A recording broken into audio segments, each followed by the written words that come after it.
This topic is super top of mind. I've been living this for the last 4 weeks, and with my schedule coming up, I thought this was just absolutely appropriate and fitting for us to chat about. So, we're going to talk about how to prepare for a conference or an event. I am in the throes of event planning. We have 8 events, I think, in the next 6 weeks. Our major trade show sponsorship is next week, and then the following week we have 3 events. So I'm living it, and I've got my list queued up. Dr. Eloise, you have what, 2, 3 events coming up in October?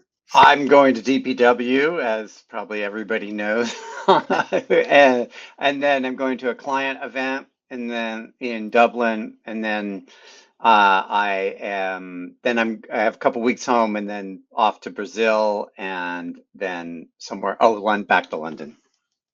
So, needless to say, we have lots of travel. Dr. Eloise and I have been around the conference block a few times, and I definitely have some strong opinions about attending events. And if you're going to do it right and put in the pre work, or it's not worth just going and showing up. So, Yes. let's run through. I'm happy to start since I have my list pulled up with lots of highlights and bold on it. Okay. So first, so important is book meetings ahead of time. Mm-hmm. I don't care if you are in marketing, if you're in sales, if you're a procurement practitioner, if you're working in IT, whatever your role is, you want to make sure that you're optimizing your time being away from the office, and reach out to people ahead of times and have meetings scheduled so you know before you get on your flight or before you jump in your car or your Uber, you know that you have a certain number of meetings with, you know who you're meeting with, and you know that you've done some preparation. So for me, my number is typically 5. I set a goal for myself. I try to have 5 meetings booked ahead of time before any event or conference that I go to. Now, something that I hear from folks is, well, I'm an introvert. I'm super shy. I don't feel comfortable, reaching out and putting myself out there. A trick: post on LinkedIn at least twice before you go to an event. Let people know what city you're going to, let them know what event you're going to, and just at the bottom say, shoot me a DM if you're going to be there. Example of this: my company is going to the JNUC conference, which is the largest Mac user conference in the world, next week in Nashville. There'll probably be about 2,500 folks total in attendance. We're a major sponsor. We're sending 10 folks. I posted this morning about the fact that I'm leaving for Nashville on Saturday and I'm going to be at this conference. I have already had 4 people reach out and say they're going to be in Nashville next week and would like to meet up. So it works. All right, so I'm going to build on yours and talk about the agenda and looking through the agenda in detail. Now, I have to admit that I am not the best at this, but I try to look through all the sessions and sign up in advance for the ones I want to attend. And typically, most of the websites or apps now have agenda builders. And it can be important because sometimes if they're capping attendance, getting your spot is important. But also then it gives you an idea of when there are opportunities to meet up with people. And I'm doing, Sarah, I'm doing the same thing you are for DPW. I'm starting to align on meetings, and I've decided this year I'm only taking meetings outside the building so that it forces me to get outside during the day. Otherwise, I'll just be in the conference the whole time. Yeah, and it's really important to have a schedule built out before you start trying to schedule meetings, to make sure you're not scheduling trying to schedule meetings in the middle of the most important keynote at the conference, right? Right. Because people are going to be annoyed and you're probably not going to get very much success. So look at when there are open networking breaks, when there's a happy hour, when there's lunchtime, and then be smart about scheduling within those sessions. People will appreciate when you're reaching out that you're making it easy for them and you're not overlapping with something really important from the event. Okay. So, Also, so I'd be, oh, go ahead. no, go ahead. Yeah, so I sort of two related things. One is most conference food is not great, so I tend to schedule lunch meetings so that again I'm getting something good to eat. Also, as you're thinking about scheduling all this stuff, the as I am an introvert, and it is important to have just quiet time that is downtime, that is me time. And maybe it's just me walking around. That's why it's like, especially in Amsterdam, it's great to just walk on the street and be this anonymous person in a big city. But also, if I'm in, I don't know, Dallas, Texas, or Houston or Orlando, I just go back to my room or somewhere that it's just quiet and I can just let my ears stop ringing from all the noise. Yep.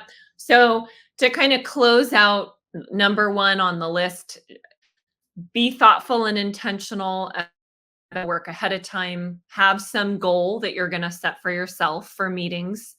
Post on social. If LinkedIn isn't your jam and it's X or it's Insta or whatever it is, have an audience or a following, make sure that you make it known that you're going, because you will be surprised about the DMs or text messages that you may get with other folks who are also going to be in that location at the same time.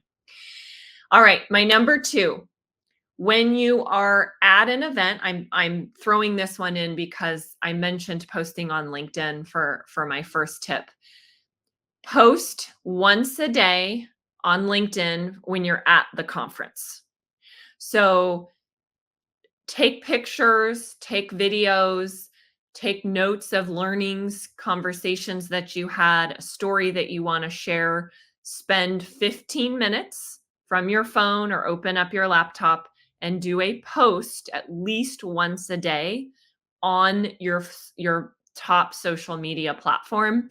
It really, really does help you get traction, and it actually helps you get more traffic at the event. I have had many times where I've posted on social during an event, then someone comes up to me and says, "Oh, I saw you just posted on LinkedIn 30 minutes ago about this topic." And then we start having a conversation. So take the time to do it. It's interesting. As a presenter, I appreciate it when people post about my sessions because oftentimes that's the earliest feedback I get, or pictures, or sort of the sense of. So oftentimes my framing of the conference and my participation in it is from the audience. So as a presenter, I always appreciate when people do that because it usually takes a week or two for the images and videos to come back. And if nobody actually takes a picture from there. So presenters do appreciate it. And that's a good point. If you're scrambling or thinking about, well, what should I post about? Write about one of the sessions you went to. What did you learn? What did you agree with? What do you disagree with? Share a unique perspective. And then, if you want to be really smart and go over the top, go up to the presenter after, introduce yourself, and take a picture with them. Yes. And then when you post, you're elevating your brand and presence because you're with the speaker, and then you can tag them in your post. And most speakers, especially at procurement conferences, are very down to earth and willing to take pictures. I Yep. particularly love it, but everybody that I know is absolutely willing to do it. Yep. And then after the conference, do at least one post about your takeaways and learnings. So again, let's say you're at a 2 or 3 day conference, you're going to put your notes. I write my notes in my phone, you bring your laptop, however you're going to do that. And then spend a little bit of time thinking about what you learned, what were the takeaways, maybe there were some interesting stories. Do a post, and again, take pictures, have a couple videos so you have some content to pull from. But that also helps increase visibility and increase your search when you are posting about an event you've attended. Now, for DPW, I'm going to try something new this year. We'll see if I can pull it off, but I intend to do more video. So basically, what you just said, or your last couple recommendations in video. So we'll see how we'll see how that plays out. All right. So that's my LinkedIn soap opera. LinkedIn's my social platform of choice, but whatever it is, get active on it, incorporate it into your event strategy. It's really important. What you wear matters to a conference a lot. So don't just wake up in the morning, grab the first thing you see in your closet. Be intentional and plan out what you're going to wear ahead of time. For folks like myself that are in the go to market side, so whether you're in sales or marketing, wear something that is a conversation starter. So maybe you have a button with a question on it. Maybe you've created funny t-shirts. Maybe you've created a t-shirt with a question on it. Maybe you're wearing a sign that has a question. But that does stand out. That becomes memorable. That's postable. Other people will maybe take pictures and post about you. But for the introverts out there in particular, it is gives other people a reason to come up and introduce themselves and talk to you without you having to be the one to go introduce yourself. Dr. Eloise, you are not on necessarily the sell marketer side as much. So curious to get your perspective, but I have closed six-figure deals that I can tie back to it being impacted by an outfit I was wearing at an event. Okay, so first of all, I'll answer that from my perspective, but just for context to your last statement, that is because you are a fashion person and you had the most amazing outfit I've ever seen.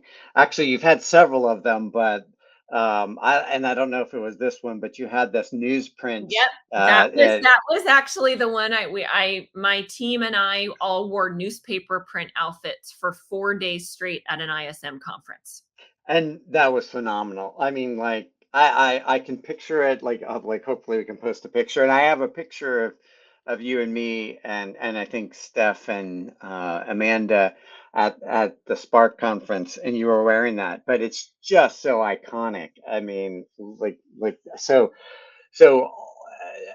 in doubt, ask Sarah for help on this front. Uh, for me as a presenter and as an attendee, number one is comfortable shoes because you are going to do nothing but walk. And especially when you go to cities like New York or Amsterdam or London, where walking is very much part of what you do. When you're out here in San Francisco, it is things you can do a little more Lyft or Uber, or you drive a lot more or robotaxi, as the case may be. But certainly the priority for me is comfortable footwear that I can walk walk for 10,000, 15,000 steps. So that's number one. But also if I'm presenting, and I think we talked about this in a previous episode, but very much showing respect to the audience that I didn't just throw in some jeans and a top and just kind of rolling out on stage. Not that jeans are bad, just that that as a speaker, it helps me to ground myself by really dressing up and putting a lot of thought and effort into what I how I present myself on stage. And to speak to your comfort comment, I mentioned this when we did our episode sharing our top 10 travel tips, but Heather Foch, the toner queen, one of my dear, dear friends and incredible entrepreneur in our space, turned me on to a brand. It's spelled ALLY, and they make comfort heels. So if you're thinking, ew, I don't want to wear tennis shoes, that's not going to go with my skirt or my dress. Comfort matters if you're walking around for 3 or 4 days and your feet will be dead. So I would recommend checking out their heels if it is something. They are expensive. I think they're 350 a piece, but they were specifically designed by a foot doctor and people who had to walk around on their feet all the time and wanted to have cute heels that they could wear. So check that out. There, that's an option to consider. All right. Make a cheat sheet with 10 folks that you want to make sure you speak to before you leave the event. So I do this now. Sometimes I've actually printed it out and had it in my backpack. Sometimes I just have it on my phone, but I will be really diligent about looking at, if I have the registration list, that's awesome. Then I have an idea of who's going to be there. But if not, go through the agenda in detail. And oftentimes you'll see some of the big names that are going to be there. You can track people on LinkedIn often to see who's going to be at different events. And I will make a list of the folks that I absolutely want to meet, and I will not leave until I have a conversation with them. So I'm very intentional about who I'm looking for. And what I include on my cheat sheet is a headshot. So I know what they look like, so I can easily be scoping for them at the conference. I list company they work for, and then I try to pull a couple more fun, personal, random facts about them from LinkedIn. So once I see them and I go up and introduce myself, I have something a little more personal and interesting to say to them versus, oh, I'm a stalker and I wanted to find you at this conference. But it really, really does help to have that accessible. And I will often look at it when I'm on a break and say, okay, I found those two people. I've already had those conversations. And I'll just quickly look. And then it helps me scan the room and be very intentional about where I sit for lunch and or sit during a session. Yeah, and I do the same thing, but most of the people I'm seeking out, I know and have relationships with. But the reason I create the list is because I'll get distracted or I'll lose track, and it's just good to have some sort of anchoring document, if you will, to say, oh yeah, I got to talk to him and her and her and her and him, and just so I don't get through the conference, because this has happened the last 2 years for me. Is I've left and thought, oh my God, I completely forgot so and so, and then I'll exchange emails, and it's like, wow, I never even crossed paths with this person. Yeah, and it makes you be intentional about who you have conversations with, and you have limited time at a conference, so you wanna be really thoughtful about who you're going up and approaching and spending those 5 or 10 minutes with. So, for introverts, again, I keep coming back to this because I know a lot of the concern is for folks who are a little more nervous in social settings, are much more comfortable behind a computer or working at a desk or working from home. Have 3 conversation starter questions prepared and on your phone or printed out. So before I go to a conference, and I would not consider myself an introvert, but I come prepared with questions. So when I'm at the kickoff happy hour or I'm at the reception, I already know in my head, these are 3 things I can ask people. So I walk up to somebody I don't know, quick introduction, and then I'm already naturally starting this conversation because I already have a question prepared and I'm not scrambling, fumbling around with this awkward silence or having some sort of awkward conversation. So, super important to do. If anybody needs help thinking about what these conversation question starters could be, feel free to ping me. I can help based on, what your industry is, what conferences you're going to, but just use ChatGPT or Google. I mean, you can find so many kind of icebreaker type questions that you can tweak or mold to make them feel comfortable for you. And then to round that one off, learn how to gracefully end or exit a conversation. Yes. It happens a lot. You may get cornered by somebody that you don't want to be spending 30 minutes talking to at a conference. So, let's say, putting my sales hat on, when I was in marketing procurement, I'm having a conversation and I quickly learn this person is never going to need what I'm selling. That's just not in their wheelhouse, not the right fit. I want to make a good impression, but I don't want to spend 25 minutes speaking to this person. So have something prepared in your mind about what you can say to gracefully exit the conversation. And you can be blunt. I literally do this sometimes. I will say, happy hour is only an hour, and there's a couple folks here that I was really hoping to have a conversation with. Dr. Eloise, it was great to meet you. I'm going to go find these two other folks. Let's connect on LinkedIn. Okay, so the other like add to that is try to just have 1 to 3 questions, have a quick arc to the conversation, and then leave with a follow up on LinkedIn or having a call, because you're not going to even if you get your question answered, it's not going to be in depth to any level that is really absorbable in these situations. So the best outcome is ask 1 or 2 questions, develop a little bit of a rapport so that you can have a follow up and the person will, which hopefully they'll agree to, and you can have a one-on-one over Zoom or whatnot. So that's number one. And I will just say that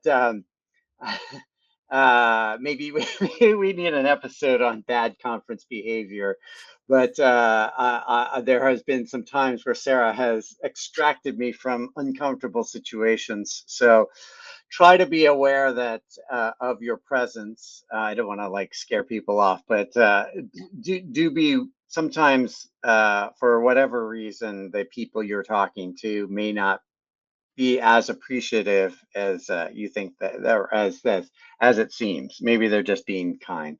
And you could even do a buddy system if you have really close friends at a conference or you're attending with colleagues. Maybe have some sort of signal.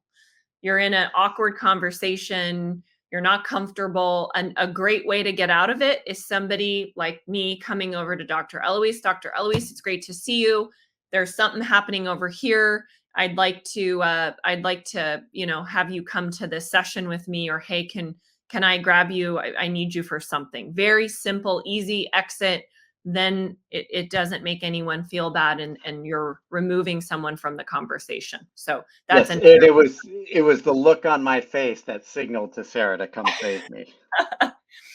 but this is all things that you can learn. I promise you, even if you're not, you don't love being in social settings and don't love being in groups, you can learn how to ask questions. People love to talk about themselves, so cue the questions up. You don't need to do a lot of the talking, and you can gracefully exit from a conversation. So you mentioned, Dr. Eloise, at the beginning about reviewing the agenda. I have something that I want to throw in there. Agendas are a great way to figure out who the speakers are, and I recommend connecting with the speakers ahead of time. So I will often review an agenda, and let's say there's 15 speakers. I will take the time to write a personal note in my connect request and say, I'm going to be at the event next week. Really looking forward to your talk. I'm interested in X, Y, and Z. So I personalize it a little bit. Doesn't have to take a lot of time. And most of the time, speakers accept and often respond and say, looking forward to seeing you there. Then after I go to their session and I walk up, I'll say, oh, Dr. Eloise, you were the person that I reached out to. We connected with and exchanged notes last week. Excited or glad that we're able to meet in person. So that's just another reference point and another way to start a conversation by having that connection ahead of time. The other strategy here is you send your connect requests after the conference.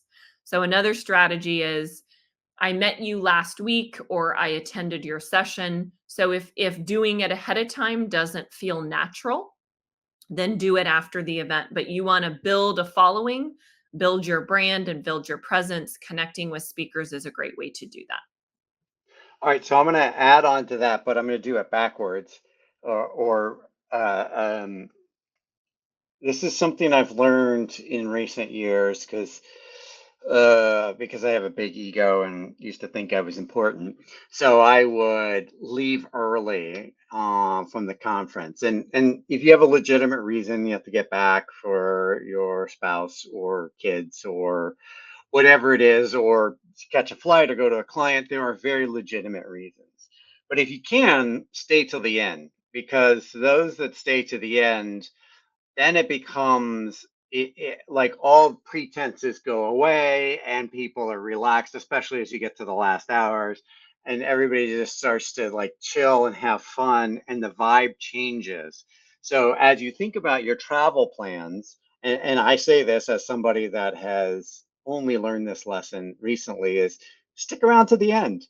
And it can be quite fun, and you can get one-on-one, and typically there'll be a random group of people that go get drinks or go get dinner, especially if you're in a different geography and you don't have flights out till the next day. So like in Amsterdam, the Americans are all there on the second day till the end because all the flights left at noon. And so better to go and hang out and be there till the end, and just show support and then be part of what remains. So so as you do your travel plans, factor that last part in. So I don't think you were at this conference, Dr. Ellis. I was at the Procurement Foundry Conference November last year. So it was the Atlanta conference. And I guess traffic is atrocious in Atlanta and the conference was downtown. So a lot of the local folks, people were leaving by like noon on Yeah, Friday. Well, yeah, I am someone who always tries to stay over the last night so I can host dinners and have conversations and have meetings. So towards the very end, there were probably only 20 of us left because all yeah, the folks had bailed out. And I will say, you do remember those people yes, sometimes more because we're all just chilling, hanging out, having more non-businessy conversations. yep, And I feel like the phone numbers that I got or the people that I connected with on LinkedIn, people remembered me more because I was there that last hour. yeah. I mean, it's like so easy. It's like in basketball, I think they call it cleanup time, where you just come in and score a bunch of baskets to get better statistics. But yeah, I mean, it's like easy just because everybody's just happy and there's no pressure on anybody, and the organizers are chill because they're happy and it's been a successful event. So yeah, All right. So this is probably my most important tip and one of my secret sauces to having so much success attending in-person events. Plan your own event around another event.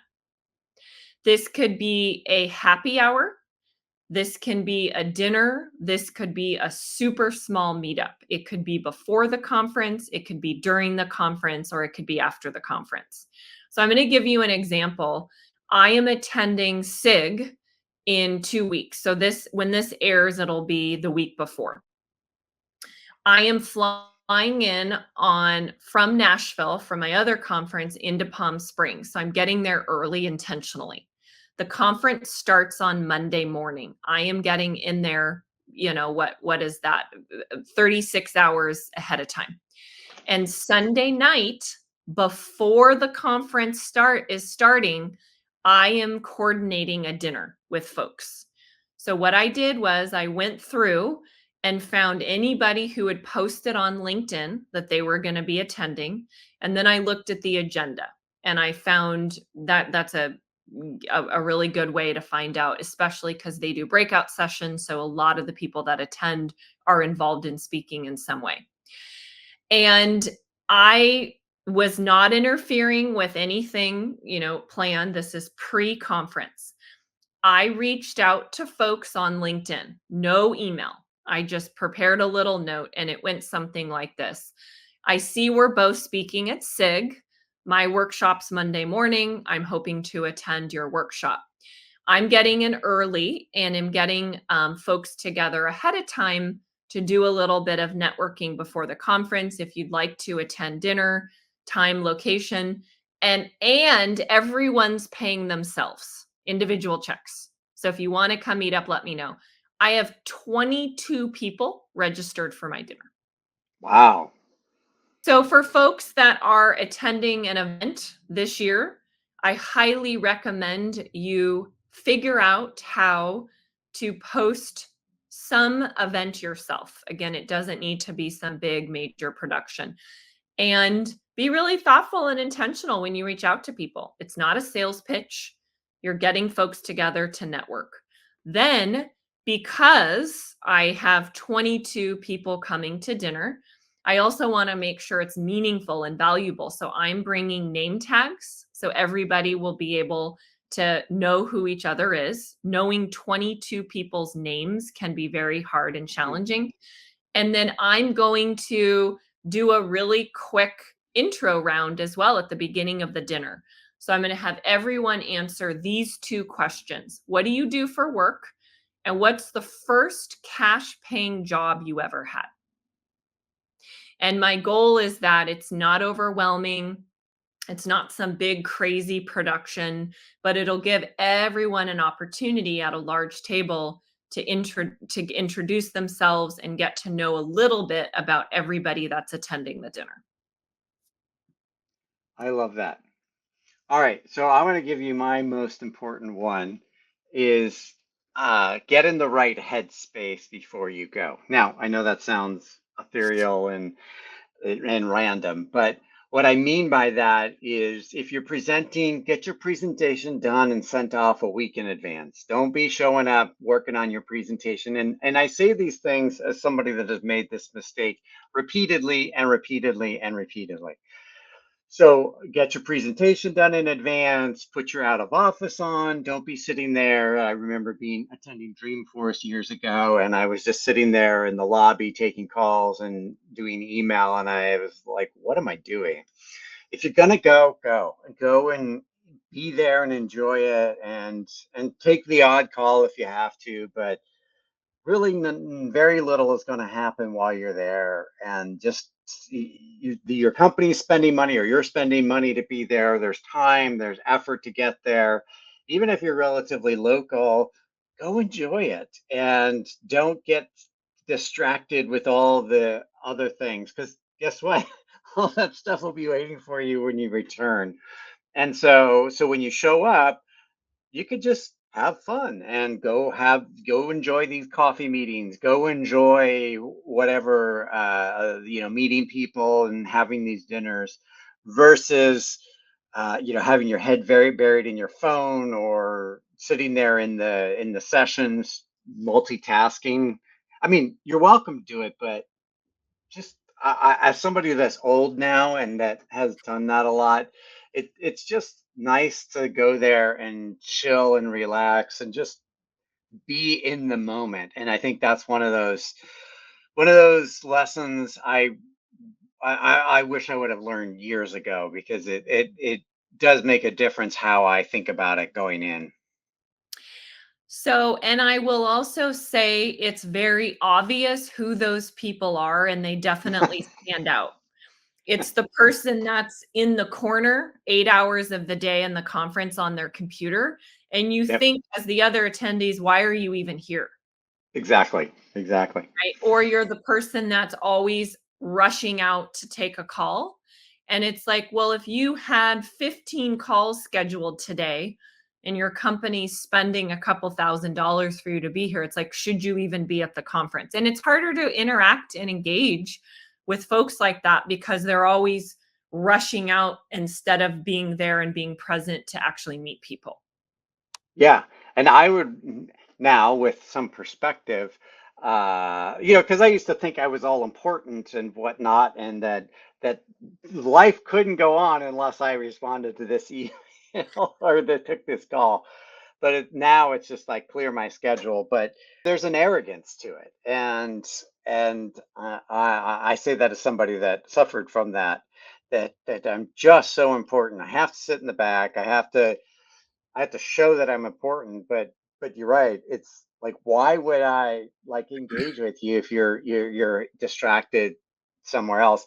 And better to sit there alone in the awkwardness of being alone than buried in your device. And because inevitably somebody will come up and talk to you, or at least acknowledge your existence. And so and those are sort of lessons I've learned, well, let's just say the hard way. So my my post, this was how to prepare for a conference, but I want to close out with my last final tip is have a strategy for how you're going to do your follow up and don't mass spam people. So when I go to a conference, I have my cheat sheet, I have my 10 people that I want to meet. I have, let's say, those conversations. I send a personal follow up to specific people that I've had conversations with.